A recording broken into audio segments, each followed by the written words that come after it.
Hello there, this is Cindy at cindybdesigns.com. Thank you for joining me today. These are the cards that you can make using the Delicate Wings April 2024 paper pumpkin kit. And these are some of the alternatives I made. Three of them I'm making for you in the video. One of them I forgot to turn the camera on to do it. So you know how I am. This is what comes in the Delicate Wings paper pumpkin kit. And I gotta tell you, I'm pretty impressed with this one. You get the colors in it are fantastic, and I've never seen these put together before. I would not normally put together these colors myself, which makes it really intriguing to me. There is some Moody Mauve in there, which I'm not a huge fan of, but we'll get to that in a minute. So for the next 3 months, those die cuts there, they're called Thanks and Beyond over on the left. That's going to go with April, May, and June. But those are the cards that come in the kit. And you make 3 of each. I did 1 of each to show you what they look like, and then decided to do my alternatives. Over on the left, that is what the stamp set looks like. Over on the right, those are the dies that you can purchase separately. You have a good frame one, butterfly, the detail butterfly, not to mention that big chunky thanks, which I'll show you in a minute. But that is everything I have left over after I put together, the 3 cards from the original kit there. And these die cuts, they're phenomenal. I'm going to pull one in and it's going to coordinate. I can cut that out. And then over on the left, I'm going to call it the guts when you have little pieces like that. And you can cut that out as well. Tons of, potential here, opportunities, the whole 9 yards. And again, that big chunky thanks die. Remember, anything paper pumpkin, it's considered current for a year. So think about that, keep it on your desk. And again, you have that frame and more frames and everything that you can cut out. There's basic gray in this, Lost Lagoon, Moody Mauve, and the new basic beige, which if you remember way back in 2018, before they got rid of Sahara sand, it's an awful lot like that. And it really helps fill out the color line there. So you get all those envelopes too, and like everything you need is in the kit. And when I do the alternatives, I don't go too far from the kit. However, Sketch Butterflies is a bundle in the new catalog, coordinate beautifully with this paper pumpkin kit. This is the card that I made that I kind of forgot to, turn the camera on with. But this card was created from using encircled and nature dies with that wreath there. Country Woods Designer Series paper for the top, the stripes, and tartan foil. Now for our first card, we're going to do a fun fold, super easy to make. That is going to be 8.5 across by 5.5 down, 2 score lines, and the first is going to be at 3.25, and the second at 7.25. And it's really up to you how you just decide to cut down your designer series paper, the inside, if you want a 1/4 inch margin, 8-inch margin, how many layers you want to put on top of it. That's just something that you have to wing and determine, and how you want to fold it. You want that small part on top or on the bottom. And I wing that as I'm working this because I wanted to stay closed. So I'm like kind of trying to figure that out now. And I already cut my designer series paper down. Actually, that's not paper. That's from one of the card bases in the card kit. And it's like, ooh, I'm a little bit too long there, and just figured it out. So I had to go back to the paper trimmer and cut everything the right way. I'm going to lay all that down with some of our liquid adhesive. Now, this is, it's a glue gun or like a glue press from My Sweet Petunia. This is the first time I've used it. I'm not used to it, by the way. I've heard that it's got great benefit, if you're old, arthritis or whatever, but I'm debating on, okay, do I want to use my whole hand to squeeze the entire tool, or like 2 fingers for our other adhesive? So I go back and forth in this video because again, I haven't worked with that enough to control my flow, so to speak. So again, I've said this before, I'm laying down my cardstock there. When you cut, like you see right there, make sure you have that flow like last week's video, that it goes all the way across. And if it doesn't, or if you want to change your paper, that's really up to you. I'm just kind of a flow person sometimes, and that is what we are looking like. So again, the colors: Lost Lagoon, Moody Mauve, Smoky Slate, and Basic Beige. And the Moody Mauve reminds me of like the late 80s, early 90s, and just, ooh, I am not a pastel fan, but I'm, gonna wing it and try to change. So we're taking two of our butterflies from this stamp set, and I'm using Versamark, which is a sticky ink that we normally emboss with, with our powders, but it also can be used as like a great shadow ink when you don't want to use tone on tone, but you want to do something a little bit different in the background to kind of make it jump off your cardstock a little bit. So I did that and filled in everything. Got our inside done as well, and you can see what that is measured at. But again, that's really up to you.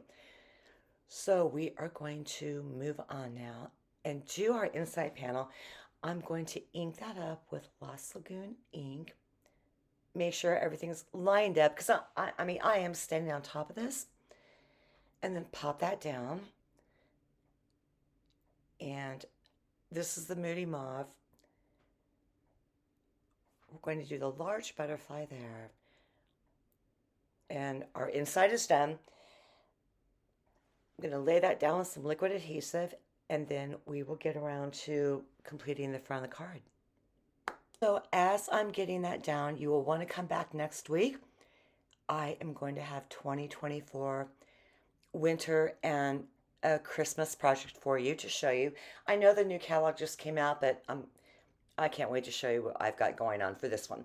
So I am pulling in what I'm going to put on front, and I got to include a little bit of Moody Mauve in there to make it all work out. Also, that die cut, if you go to the card fronts in the kit, it will coordinate and cut it out, the large one. So I'm going to get my sentiment down in Moody Mauve ink, pop that out, and then clean the stamp off.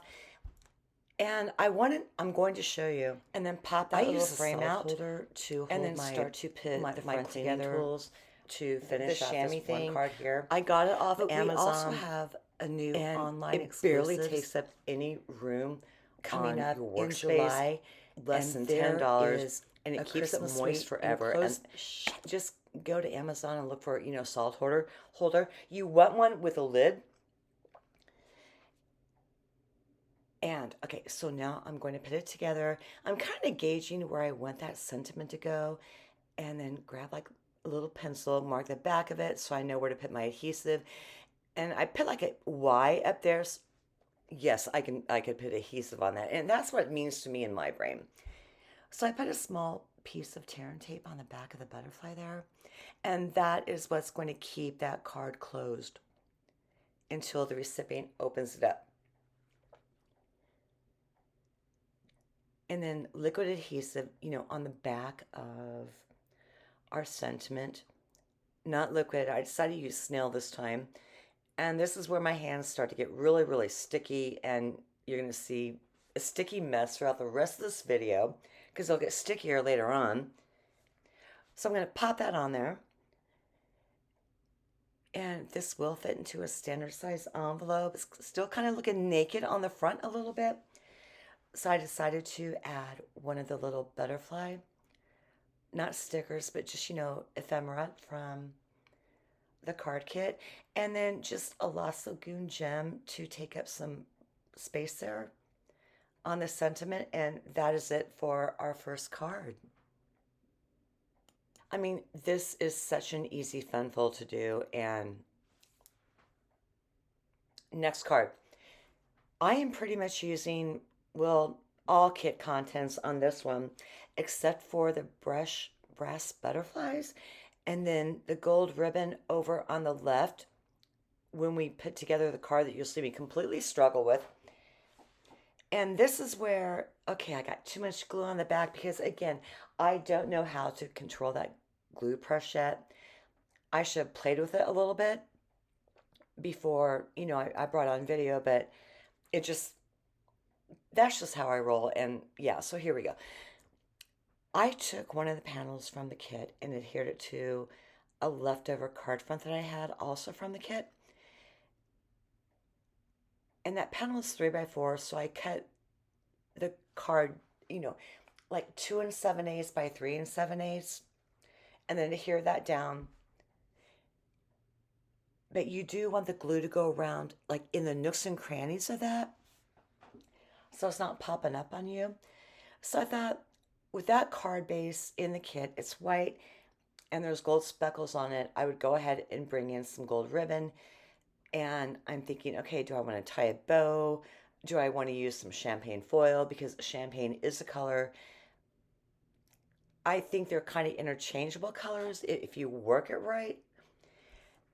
And so, yeah, this is why I'm winging it. Okay, I'm going to go ahead and do, really quick bow because this is more of a clean and simple card along those lines. And you have to spice it up a little bit. When you do something really clean and simple, like one thing that you put on the card or use on the card just to make it stand out a little bit, it's like dressing.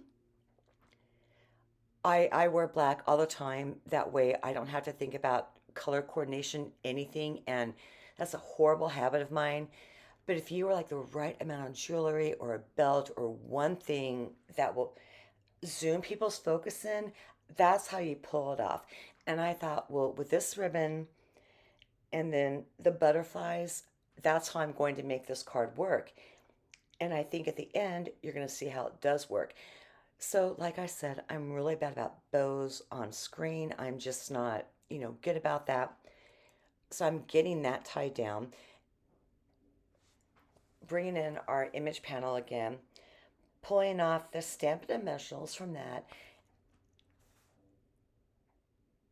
Pop that on top real quick, mess with the ribbon a little bit more, and then kind of, wing it from there on out as far as where I want to put the embellishments and everything like that. So for these cards, I have brought in some online exclusive projects, or not projects, but products. And we have another one coming out in July. And there's a fabulous another one, Christmas Sweet collection in there. Think about, gold bells and vintage and nostalgia with the Best Designer Series paper, and not busy either. Old Olive is in there, and you are going to love that. And this is all going to be coming up along with, catalog in the very near future. So for our last card, we are going to be die cutting the butterflies out and the chunky die there that I love, which I stacked. And then we are going to inlay the butterflies, and this is where the sticky finger mess comes in, and you will see me struggle with it. So I'm bringing in the large die cutting machine because that is 3x4, and the smaller one only fits like a 3x3. So I'm going to die cut out both of those butterflies and keep this one simple. It's a lot like one of the cards in the kit, but I just kind of made it mine. And that's what they call case, copy, and share everything. And if there's cards I copy and share the most, it's mine going back 2 to 3 years when I'm in a creative slump. It happens a lot. And I mean, don't be afraid to do that. So I got everything cut out, bringing back in that silicone craft mat with some basic gray ink. And I'm going to take the large butterfly and kind of tilty angle that a little bit just to bring in, something in the background with a little bit of dimension, because I did stack the dies, and it's just part of the process of how you put everything together and how you think, and it's something that you want to respect. Your own designs, make them up. And again, it's like part of the fun of it and part of the process. This is one of those times where I like really should have used liquid adhesive. I did not, because after that glue press, and then which has a full bottle of glue, and then the Tombow Mono, that was a full bottle. I kind of got, adhesive shy, which is exacerbated here because that did not get laid down straight. So I have to pull it up and then put it down again. And now the adhesive drummer really starts here. So left to right, top to bottom, pop that down. I went ahead and put Stampin' Dimensionals, or I'm going to right now, on the back of the butterflies, two on each butterfly. And there's two ways, this technique is called inlaying die cuts. And there's two ways that you can do it. You could put foam tape on the back or dimensionals, something to give it that dimension, or liquid adhesive, like lay it right in there. It will still give it that dimension, but in a different way. Back to the adhesive. If you got to pull it up, do a sand eraser or like a rubber eraser. This time I just use the sand. So that is like part of the inlay technique, where I use the Stampin' Dimensionals on the back, and I'm going to get those in. Now I've already die cut, coming up, two of the Chunky Thanks dies and glued them together because it's going to be 3 layers for this. Tombow Mono, little teeny tiny dots on the back, and then I will pop on the last one that I cut, because it's kind of a lot of hearing, and you do the same thing over and over again. And something else to think about, how to make this sentiment really pop, by the way, is maybe some partial heat embossing, a little bit of Versamark on the bottom, gold powder, heat emboss that, and then put it atop. And I do have several videos on that. Look at the pictures and you'll be able to see where I do it. So now I am doing like little glue dots on the back, and that is going to go down right about there. Making sure everything's lined up the right way. And then, set that up real quick while I'm thinking about how to embellish that. And so I decided to bring in some gold sequins. That's like a pack of neutral sequins. And I brought in 2 large and 3 small. That rule of odds thing. And I'm going to scatter them about. And those are our cards and what they look like coming up, real quick. Again, very, very easy. I really try to stick to, the contents of the kit. If you're a new paper crafter, or, limit the projects that you want to work with in the budget and the products like I do. And I do hope that you enjoyed today's video. Be sure to come back next week, definitely, for the 2024 holiday sweet collection project that I'm going to make. And I'll take you through the entire thing. But those are more options of pieces I had left over to decorate, because I'm like rambling now. So again, I thank you for joining me today. And I do hope to see you again next week. Don't forget to hit like and subscribe. And there we are.